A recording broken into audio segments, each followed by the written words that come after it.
Saudara, Bareskrim Polri menghentikan penyelidikan laporan dugaan ijazah palsu Jokowi yang dilayangkan tim pembela ulama dan aktivis karena tak menemukan tindak pidana, sekaligus memastikan bahwa ijazah S1 milik Jokowi asli dan sah setelah dilakukan pemeriksaan dokumen dan saksi-saksi terkait. Kita akan bahas bersama pakar hukum Jamin Ginting yang sudah bergabung bersama kami di Kompas Malam. Selamat malam Bang Jamin, terima kasih atas waktunya. Selamat malam Mbak, terima kasih. Ya, Bang Jamin, ini kan Bareskrim sudah menyatakan penyelidikan kasus tudingan ijazah palsu Jokowi ini dihentikan karena memang ijazahnya asli dan sah. Apakah dengan dihentikannya penyelidikan oleh Bareskrim ini juga menentukan polemik ijazah Jokowi yang juga berjalan di PN Sleman dan juga Polda Metro Jaya ini akan selesai? Saya akan menyampaikan beberapa hal. Yang pertama, ini adalah proses penyelidikan. Ya, apa yang dicari dalam penyelidikan adalah untuk mencari apakah ada peristiwa pidana atau tidak. Nah, kalau tidak ditemukan ada peristiwa pidana, maka dihentikan. Nah, tadi kalau itu masuk lab 4 terkait dengan ini, maka sebenarnya permohonan untuk lab 4 itu pengujian alat bukti yang masuk ranah penyidikan, upaya paksa. Jadi menurut saya sangat prematur ya, sangat cepat untuk bisa menyatakan ini diberhentikan karena sudah ada lab 4. Perlu saya sampaikan di sini dalam pidana non identik ya, non identik itu atau identik. Kalau non identik berarti kan tidak sama. Belum tentu non identik itu asli atau yang identik itu sama. Jadi dalam pidana itu lab 4 itu kalau dibilang ijazahnya asli, belum tentu itu benar-benar asli karena identik begitu Nah, atau non ini identik. sama pernyataan yang disampaikan oleh Roy Suryo tadi kita dengar bersama bahwa identik belum tentu otentik. Ini sebenarnya apa lagi yang harus dikejar untuk bisa memastikan bahwa ijazah Jokowi ini asli? Nah, jadi dalam pidana itu hanya satu bukti saja. Itu bukti petunjuk yang menyatakan bahwa ijazah tersebut adalah identik, tapi belum tentu otentik kan begitu kan. Nah, jadi karena perlu untuk menjadi otentik, selain ada alat bukti lab 4, dia harus ada alat bukti lain. Alat buktinya apa itu? Keterangan, contohnya pembimbingnya, keterangan dari dekannya, keterangan dari Kementerian Tinggi waktu mengeluarkan ijazah itu. Nah, jadi itulah penguatannya terkait dengan benar-benar itu adalah asli atau otentik. Bukan hanya didasarkan kepada satu alat bukti, yaitu hasil lab 4. Nah, kalau pidana begitu, jadi minimum 2 alat bukti. Nggak bisa satu alat bukti yang menyatakan kalau itu diberhentikan begitu ya. Tapi Nah, baru sebelumnya Bang pertanyaan Jamin, tadi, ya. oke. Pertanyaan tadi terkait dengan apakah diberhentikan atau tidak kasus perdatanya, tidak serta-merta.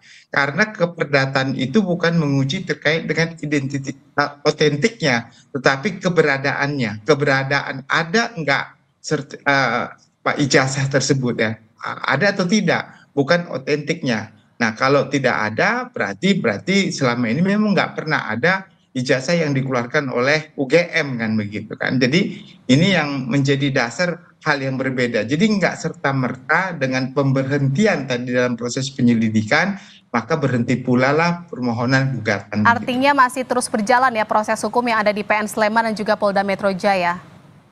Iya, karena di Sleman itu gugatannya terkait dengan keberadaan sertifikat itu atau ijazah itu ada atau tidak begitu, bukan masalah autentisitas begitu. Bang Jamin, ini kan Roy Suryo juga mengatakan bahwa hasil dari uji laboratorium Bareskrim ini kan bukan akhir pembuktian dan harus ditentukan di persidangan.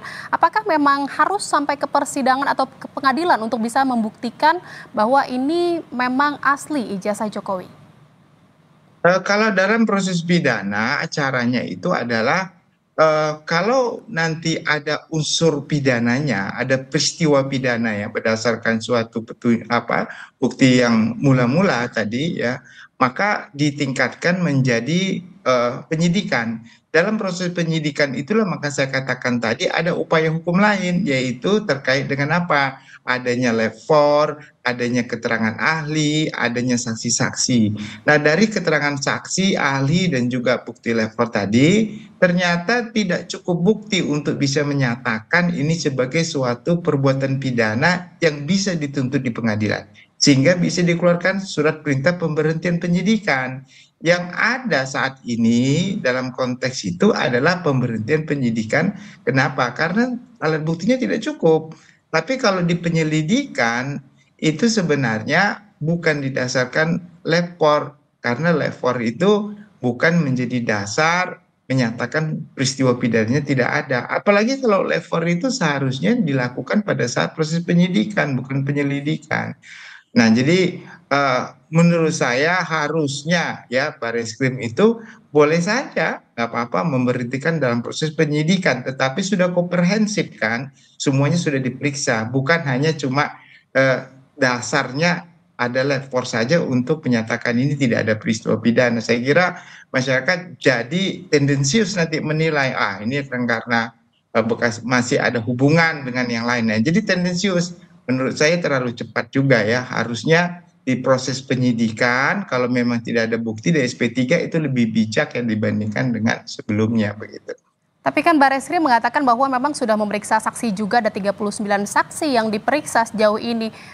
Artinya itu belum cukup dan masih dikatakan bisa jadi ini adalah masih terlalu prematur. Kalau di penyelidikan itu nggak ada upaya paksa. Ya, kita coba dengar kemarin, apakah benar ada penyitaan terhadap bukti itu ya, kait dengan surat aslinya begitu. Apakah surat asli itu sudah pernah ditunjukkan kepada saksi-saksi yang dipanggil? Dan saksi-saksi itu siapa saja? Ya, apakah saksi dari pelapor, apa dari saksi yang terlapor? Nah, itu kan sangat komprehensif ya. Jadi itu harusnya dilakukan dalam proses penyidikan. Saya tidak tahu persis kenapa sampai laporan ini tidak dinaikkan ke penyidikan.